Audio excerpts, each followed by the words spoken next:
to see some beautiful architecture work. But yeah, I've been here. All right, you're in the area. You got a fight. This is your first fight here in the area? Yeah. All right, how's it feel fighting here in the nation's capital? It's going to feel good. It's going to feel great to be out here to display my skills and talent to another state that hasn't really seen me in person. That they can just come out the house and get a ticket and see great boxing throughout the whole night. So yeah, I'm glad to be part of that stuff. You're fighting Demond Nicholson, obviously a local guy. What is Demond Nicholson? How do you rank him compared? Obviously you haven't fought him yet, but what do you rank him as far as compared to your previous opponents? Obviously, he's a hard puncher. Yeah, I mean, I'm not too sure until I get in the ring with him, because you can see anything on TV. I know he fought, similar guys that I've been in the ring with, the amateurs or Saman and stuff like that. Listen, he said yes. That right there takes balls and confidence to get in the ring with somebody like myself. That I don't get those answers. Moving up to 168 pounds, he's going to be the one to push me to that limit and make me as good as I want to be. Right. Is this your first fight at 6'8" or your second? That's going to be my first fight. Okay. 8 pounds, is that going to be, how do you feel, 8-pound difference? It's a big difference if you ever lost weight. Right. I'm having issues gaining weight, so I don't know how it feels. Yeah, but losing is different. Yeah, losing is different. Especially if you're like coming from a certain weight and then coming down. Sure. You got to make, like you said, 154 or 160. Yeah, like you said, it's been like a good little minute since you pretty much like done that. Coming from the amateurs. Not getting no younger, meaning you don't get no smaller unless definitely not. Yeah, definitely not. And it is like a little bit tougher to like kind of cut that extra weight down to get down there. Now, brother Demond, like kind of like said that he's watched you since you've been there in the amateurs and building your way, having those fights over there. So like he says that he's kind of like scouted you for a little bit. Like, what does that mean to like have someone that has watched you over the years as you won those world titles in 154 and 160?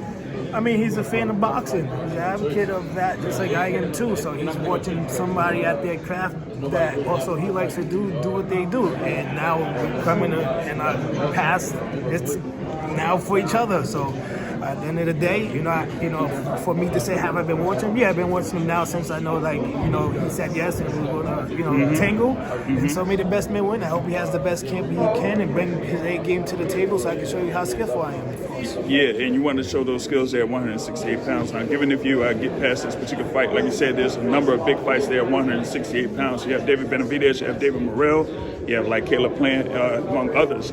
So what does it mean to like kind of like have your entry in there at that 168-pound division, super middleweight? Well, yeah, I mean, at the end of the day, is any of them names at any weight class is what the fights that we're looking for.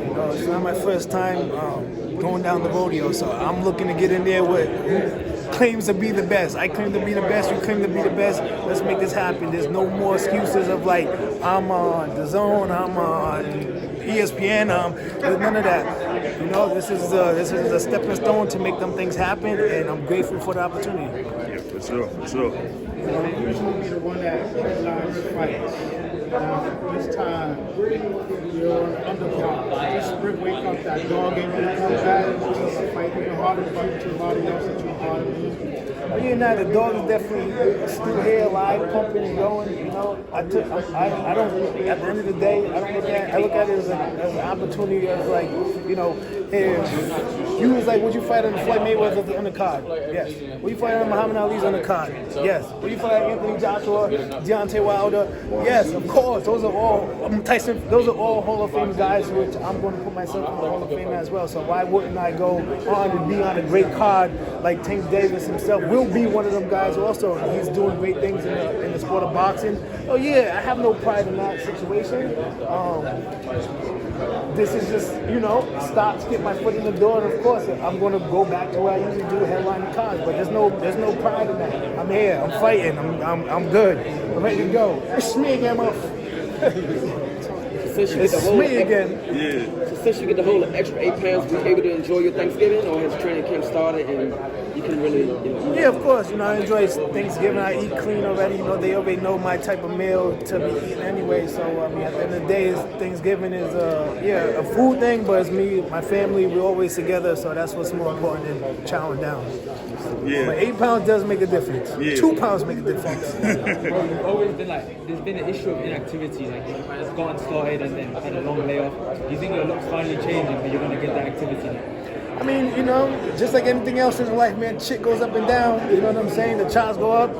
I was active for a while with the Zone, and then, you know, towards the end of it, I kind of had, you know, a shoulder injury, bullshit purses and stuff like that. In the mix of all the things, we was, you know, directing myself to the platform that we are now, Showtime.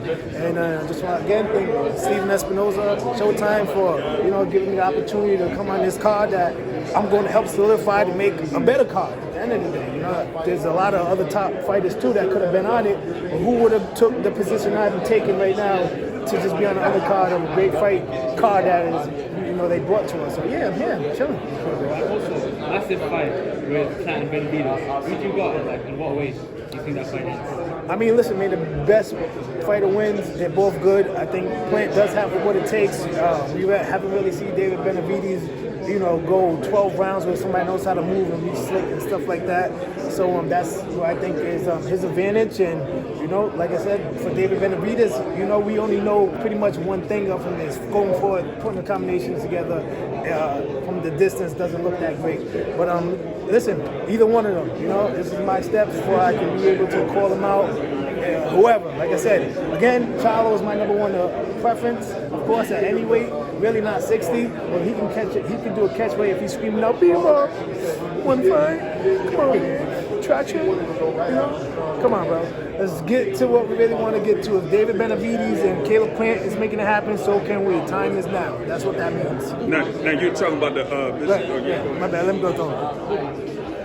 If the 2023-2024 goes right, what are the fights that you want? Say it one more time. I said, if 2023 and 2024 goes right, what are the fights that you want? Listen, I'm come here for Charlo and I want to retire.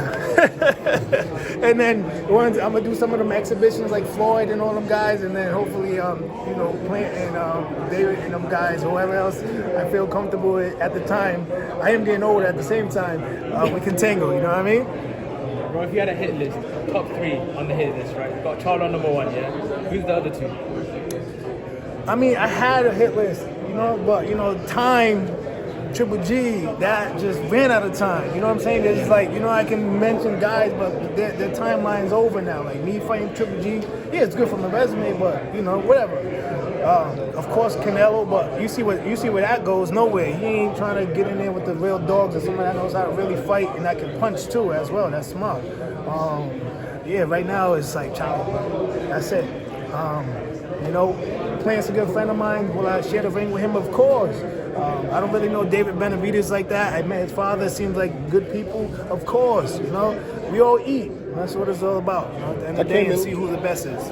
I came in a little late. I'm sorry about that. What do you think about the David versus Plant fight? I think that's great. That's pretty much what, you know, boxing needs, and what I was pretty much saying is like it's time for if that is happening, there's no reason Charlo and Andrade can't happen. I'm just saying that's just it's that time, and so they're showing it. And now somebody has to do something eventually, and so we're over here. We're gonna do what we do best, and that's perform come January 7th, and like, yeah. Now you're over on this side of the